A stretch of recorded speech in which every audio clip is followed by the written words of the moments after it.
Game na yan. Okay na pala yan eh. Oh. Hello Komiks people. Hello, Komiks people. Hello! So, nasa ba tayo ngayon? Nasa United... Hindi. Ano na yun? Union Union Church of Manila. Of Manila. Yeah. Ano nasabi ko? United. Hinulaan mo kanina eh. United Church of Makati. Well, tama ka sa church. At least my church. Uy, may special guest tayo ngayon. Kulang na kulang sa female representation yung mga guests namin. Kaya Tada! bagay na bagay. Bagay na bagay. Hi. Yes. Rora Morales. Or, Hello.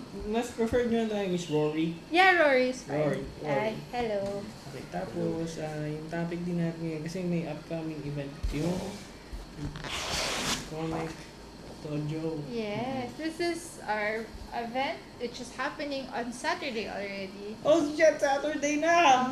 Oh, malapit na yun.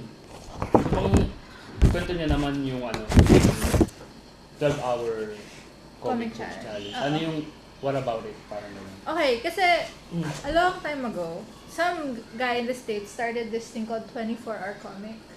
And it's on the first weekend of October.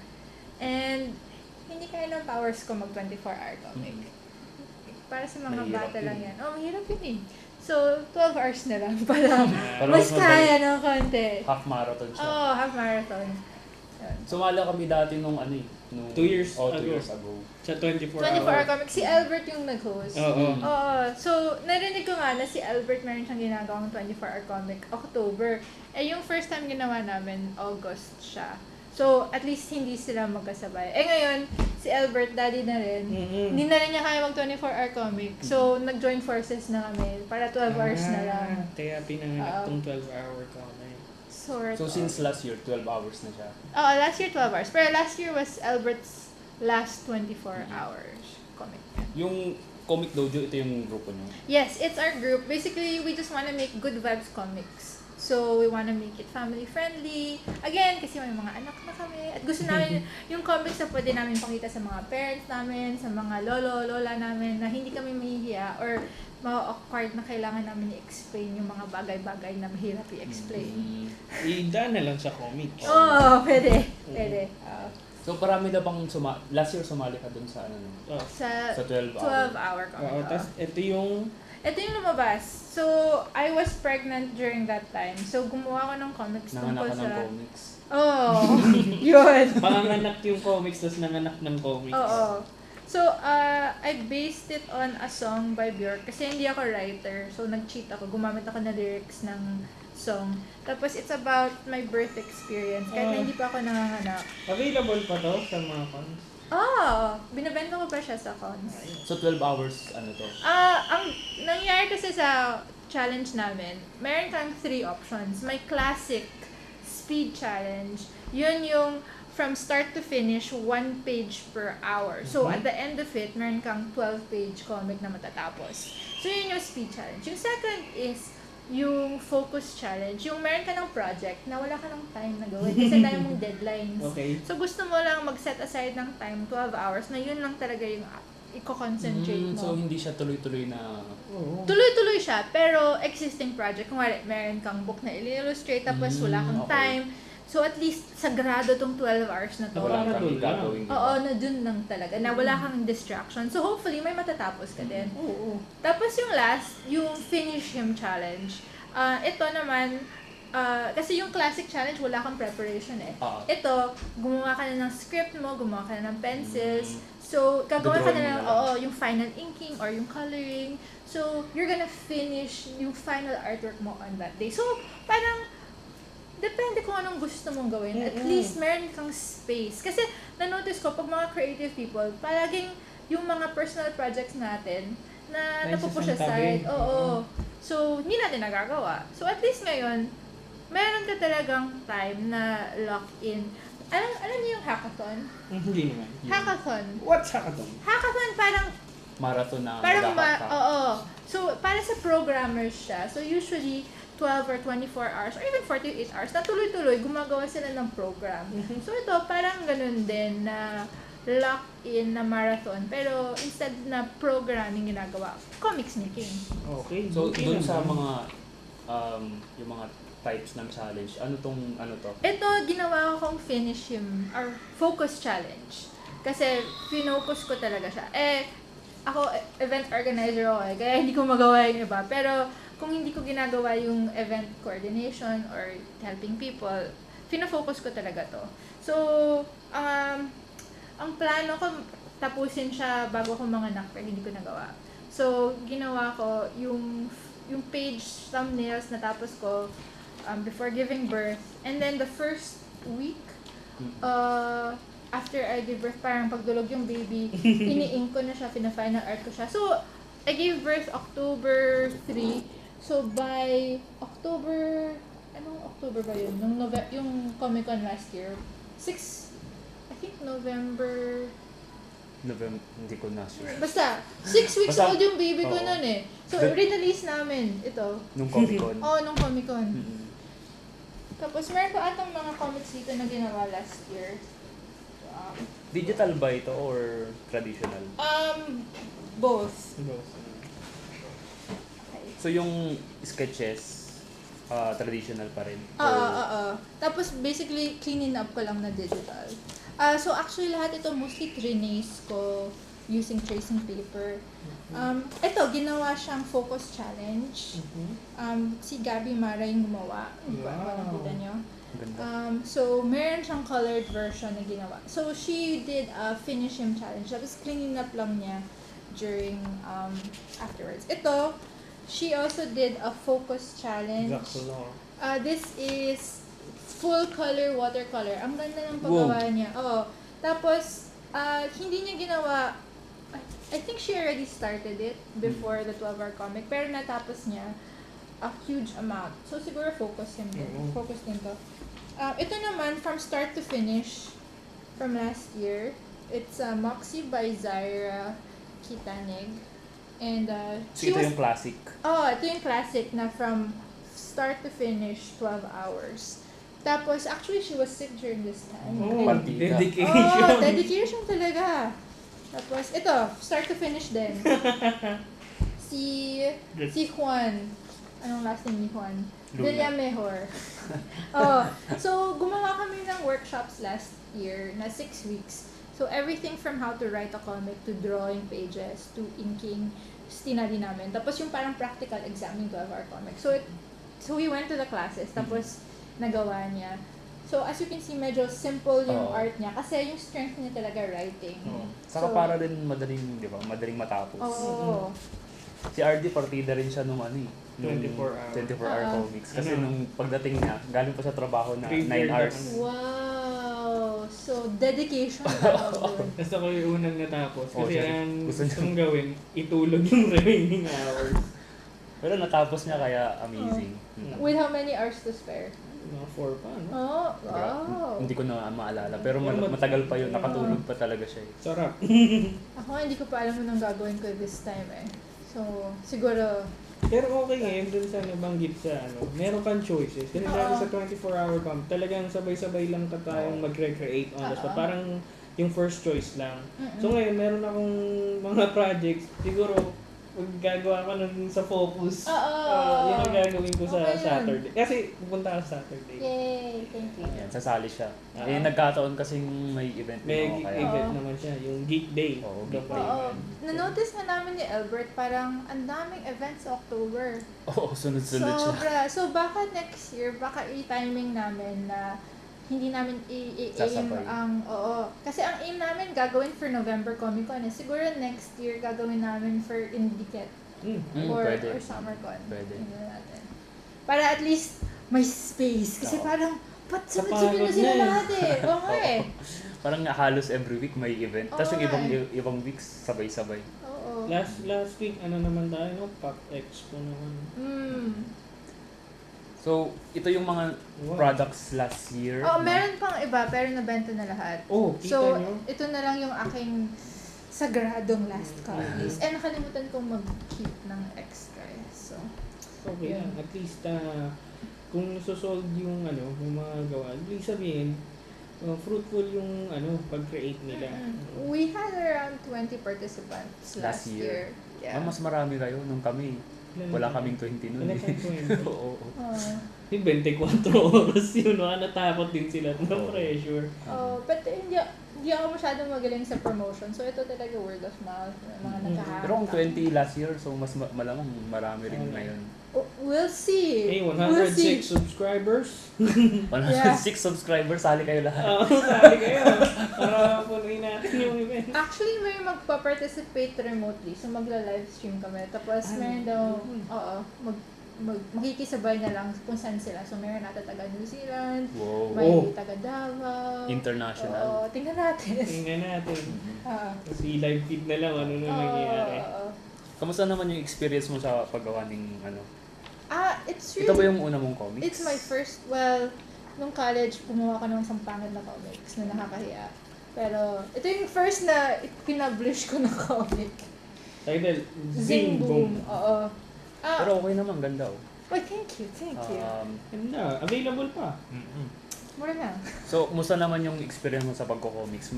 Di ba yung trabaho nyo iba? Hindi talaga siya comics. Graphic designer ako. Tapos,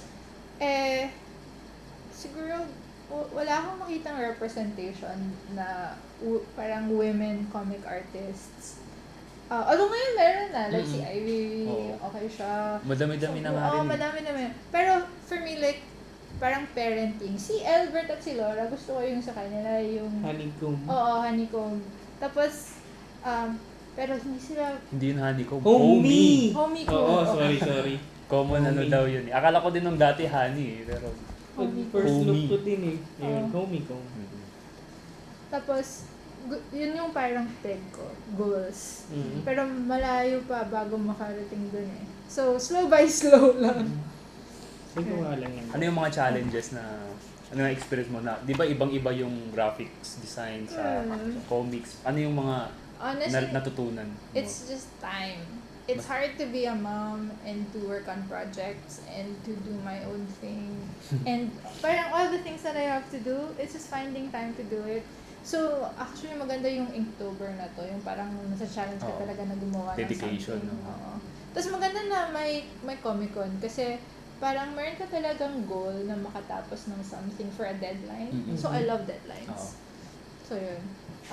But the challenge siguro, yung how to tell a story in few pages. Kasi parang pag pinaplano mo yung pages mo, nag-thumbnail ka, hindi mo alam, sobrang dami pages na eh, diba? So, how do you condense your idea para affordable pa rin siyang i-print? Oo, tama. At matapos. Yun. So, ano yung mga tools na ginamit mo dito? For this one, ginamit ko pencils, lots of tracing paper. Tapos, clean up ko siya digitally. So, parang trinis ko siya ulit. Paano mo ginagamit yung tracing paper? Parang na-curious ako. Kasi, dinadraw ko everything over and over again hanggang happy ako sa lines eh. Pero that's back when I had time.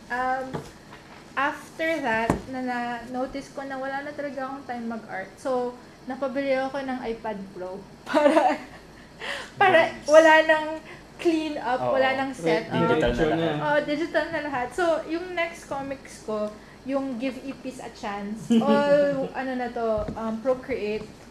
Wow, patingin. So, Procreate Comics to. Procreate Comics na black and white. Tapos ito din, ito kasi it's about pregnancy and birth. It came from inside me. Ay, colored cover na. Hindi lang colored cover, sticker yan. That's Free so- sticker. So high-end. May sticker yan. So, musta naman yung iPad Pro sa pagko-comics? Feasible ba siya? Okay naman siya sa akin kasi at least yung tracing ko nagagawa ko ng mas mabilis. Pero there's really something about paper and pencil na parang na-unlock talaga yung creativity mo. Iba sa pag naka-Wacom ka or naka-iPad Pro ka, parang na-notice ko na mas magandang pag magsa-thumbnail ako or concepts, papel pa rin. Tapos tinatranslate ko na lang siya dito. Execution na lang dito. Gusto rin kasi namin bumili nun eh. Pero medyo pricey kasi kaya kailangan mo nang mag-ipon-ipon. So, ang ginawa ko, nahanap ko ng magandang promo na 0% interest for 2 years. Tapos, gumawa ko ng business proposal sa aking financier, i.e. my husband. Sabi ko, I just need to Get a earn... husband. Yes. Kailangan sugar daddy. The joke. Links below. Na parang if I want to afford this, I split it up between the 2 years to pay. It's like, this is how much I need to earn para ma-justify ko yung cost ng iPad ko. So, kahit na makabenta lang ako ng konting stickers or konting artwork, or maka-commission ako ng art. So, people have actually commissioned me. So, at least, wala pa ako sa quota ko na goal, pero slowly getting there to the monthly earnings from my art. Gusto ko yung idea ng iPad Pro na super portable siya eh. Oo. Kasi portable yung laptop sa Pentab eh. Okay na yun. Kaso, meron ka pa rin startup, may shutdown. Mas matagal pa rin kasi kumpara sa iPad Pro na kahit na ngayon, drawing agad. Again, si Albert yung aking kinonsult during this time. Tinanong ko pa nga, anong kailangan kong bilhin? Yung malaki, yung maliit. Kasi parent din siya eh. So, mga recommendations niya. So, anong... Sinunod ko. Yung maliit lang, kasi yung malaki mas madidisgrasya kapag may baby eh. Oo. Pati Saka agaw pansin masyado yung malaki. Lalo na pag nasa kapihan ka, pag nilabas mo. Selfie! Sana naman kahit yung maliit na iPad Pro, hindi ginagamit pang selfie, di ba? Parang... yeah. So, ano siya? Overall, satisfied ka naman sa iPad Pro. Sulit naman siya. For me, yes. Kasi lahat ng ginagamit ko, Mac pa rin eh. Pero, marami din akong kilala na gumagamit ng mga tablet. Happy naman din sila sa Android tablets. So Android? Anong Android tablet? Yung Note? Yung Note ata. Tapos may special stylus lang sila. Pero, again, hindi na kasi ako nag-Android ever. So, ayokong mag-isip ng ibang OS. So, happy na ako sa aking... Baka matempt ka pa ulit. Again, tumatagal kasi ang Apple sa akin eh. Tapos, as long as may goal ako, kailangan ko mag-earn this much. So, actually, yung pinaka-okay ko na project, kasi gumagawa ko ng mga textbooks, mga explainers, mga para sa mga government. More like manuals. So, gumawa na ako ng manual para sa government. Tapos, ginamit ko yung iPad ko na mang-drawing. So, sulit na siya. Okay. So, bayad na siya? Malapit na. Slowly getting there. Pero at least, na-justify ko na yung expense. So, okay yan. In denial. Joke lang. Sulit yun, Sulit na. Okay. Nung bumili ako nung yung Pentab, saka eventually nakabili ako ng Cintiq. So, kasi ginagamit ko sa freelance. So, kahit na sobrang pricey talaga nung Cintiq, eventually it paid for itself na. Kaya okay lang. So, ginagamit mo pang So, kung ginagamit... Panghanap buhay yun. So, kung ginagamit nyo sa trabaho, huwag nyo nang panghinayangan. So, kami sa bahay, wala kaming PlayStation console kasi hindi namin ma-justify. Hindi mo yun pwede pagkarahan. Hindi talaga yun eh. Leisure talaga eh. Unless maging game tester ka. O i-video mo. Twitch. Tatrabaho ako. Laro muna kayo dyan, mga kids. Justified na. Hindi ko ata kaya gawin na sa sarili. Happy na ako sa iPad Pro. Okay na ako. So, lahat ba ng comics mo ito na yun? Tatlo? Or... So far, yes. So, I think for the next one, I'm gonna make more compilations. I make comics as Mama Draws. So, yun yung Mama brand ko. Ganda nga ng style, sobrang child-friendly. Yun nga, I wanna make something na madaling ibenta. Oo, marami kasing naghahanap ng mga pangbata sa comic. Usually kasi ang ginagawa ng mga indie comics creators, mga mature, high concept, mature, mga kasi walang editor eh. Sariling lang, kaya minsan go wild. Oo, wild talaga yung iba. Yun yung actually tinetest ko. Yung isa sa aming experts sa Comic Dojo, si Ria Lu. I'm not sure if you know Tailcraft. Mag-celebrate siya ng 10-year anniversary. It's a Comics story. ba siya? No, it's a story building deck game. So meron kang character, meron kang genre. So basically okay parang may prompts ka na agad. Anyway, so she also writes for comics and she studies the industry. So one of her lectures is she looks at trends in the market. So this is what people are willing to pay for. Na hindi naman na magiging sellout ka, pero pwede mong hanapin kung ito yung mga gusto ng market, romance, or adventure. So, pwede mong position sarili mo na something that you're still interested in, but something that people are also willing to pay for. Kasi, na-notice ko, pag artist tayo masyado, gusto natin gawin yung gusto natin gawin. Oh. Pero, hindi natin iniisip kung what people are wanting to get. So, if ever bibili sila once, wala nang follow through kasi parang they're not really interested in what you're providing.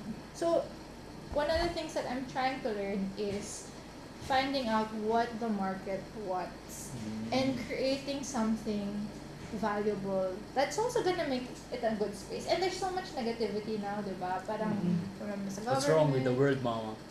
Well, son, I don't know. So, parang yun, I'm just trying to make good vibes na people will be interested in. Yun yung goal. Yan, goals yan. Small goal na yan. Kami ni RD, ganun din ang ginagawa ng mga positive. Wala masyadong negative. Meron ako isa, gore siya, pero comedy gore. Alam mo yung pag kumakanta ng karaoke hanggang 12 o'clock, tapos sobrang sintonado. Yung isa namin comic artist, si Audrey, gumawa siya ng small comic about a serial killer na pinapatay yung mga sintonadong nangangaraoke. So, nilabas ba niya yun sa Comic Con? Oo. Ayos Okay yun. Pangalan, Fandom of the Opera. So, funny siya. So kahit na medyo dark ng konti, may funny pa rin siya. So, pasok pa rin. Parang, may makakabuti din sa karamihang tao Parang, huwag kayong mag-karaoke hanggang 2 a.m. po. Kasi baka madisgrasya kayo dyan. Yeah. So, yung mga influence mo sa artwork, sino-sino sila? Mga local saka foreign? Honestly, gusto ko yung si Eddie Komiks, Free Komiks. Si Libreng Komiks? Yes. Si Toto Madaya? Yes. I really like his stuff. Yung kasama ng Gotings ng comics. Sino kaya yun? Medyo familiar yung pangalan. Hindi, kaibigan namin siya. Okay. And one of my favorites actually, we invited him to speak one time, is this guy. Si Apple. Apple Santa Maria. And influence ko siya kasi parang pag minsan feeling natin kailangan natin gumawa ng perfect na artwork. Siya, his focus is on the story. Saka not on the... Tapos he draws just enough na magigets mo yung kwento niya. So, sobrang bentang-benta sa akin yung mga comics niya. Sobrang simple nga ng style pero nakikita mo na pa rin. Tawag daw dito, anti-art. Tapos, isa pang favorite ko na artist, I've already said his name many times today. Of course, si Albertor. Sobrang fans ako sa kanyang art. Yan. Tapos, Albert or what? Ito pala si Fandom of the Opera. Uy! Fandom of the Opera. Fandom of the Opera. Patay kayo dito! Kaya mag-video eh. So, yung weapon of choice niya pa naman spoon. Sobrang funny siya. I really like her stuff. Regular ba siya sa Comic Con? Yes. She recently left her old, now defunct group na hindi naman natin sasabihin. And then she joined Comic Dojo para good vibes lang. Good vibes. Good vibes. Yes. Good vibes na? Ay, hindi pa. So, yun. Nakapag-work ka ba sa office or freelance ka na director? You mean since I was born? Since graduate. Ano bang course niyo nung college? I was Management Information Systems. Pero sobrang frustrated artist ako. Artist talaga yung course niya, no? Hindi. So, I actually taught myself in design, Photoshop, Illustrator. Sariling lang? Kasi ayoko talaga ng IT eh. Pero nakatulong din siya kasi I was able to get my dream job. So, pero never ako nag 9 to 5. Always flexi time, walang uniform. Tapos, in 2010, after 5 years working for big industry, I went freelance. Masaya naman. Yeah. Leap of faith yung pagiging freelance no? Yes. It's hard work. Oo. I've never had to advertise, but I think when you find what you're passionate about and then you keep making that, makikilala ka eh. Oo. So people know me if they wanna get non-boring manuals for government projects or for NGOs. They call me para ginagawa ko siyang not boring. Go look for Rory! Yeah. Rory. Yes. Ano yung nagtulak sa'yo para mag-freelance? Kasi di ba, ano yung parang inspiration or ano yung parang hindi ko ma-explain Tama eh. na! Oo nga eh. Actually, it's because I was a missionary. Mhm. So I was living in Thailand half the year and I was living in the Philippines half the year. Tapos hindi ko yun magawa with a regular setup. So ginagawa ko, nag-freelance ako for 3 months. On the side. Full-time freelance. Mm. Tapos after nakaipon ako ng pera, pupunta ako sa Thailand and I was working at a school there. Mm. Tapos babalik na ako sa Philippines. So I would kind of save up to go on these educational mission Ay, trips. wow. Yeah. So I would go to Thailand, Cambodia, and Vietnam. This volunteer teacher. So that's why I wanted to go freelance. Because otherwise, wala, lock in ka. So, fluent ka na sa Thai? Only enough, Sawadee-kap, gano'n. only enough to go in the market. English naman yung mode of teaching namin. So, Pero natuto ka naman ng mga basic. basic, yes. Mga Para- thank you, gano'n. Oo, para lang hindi ako bigyan ng sobrang maanghang na pagkain. Marami kang tumanggi. Bye! Sarap ng mga pagkain dun eh. Grabe, grabe. Grabe. As in, every time I would go, I'd gain 20 pounds. Tapos mga street foods din, di ba? Grabe dun. So, yung mga chickens dun, puro Thai part. Cut! Edit! Hindi. It will stay. So, So, mahilig ka bang travel talaga? Yes. Especially when I was not a mom yet. Pero now that my life has changed, we're still figuring out how this will go. Yeah, Mama Duras. Life-changing talaga siya. Pero it's also really good kasi parang I've never had roots. Now I'm forced to put down roots in Manila and I'm rediscovering a love for my country and my city. So, okay na naman. Puso. Puso! Puso!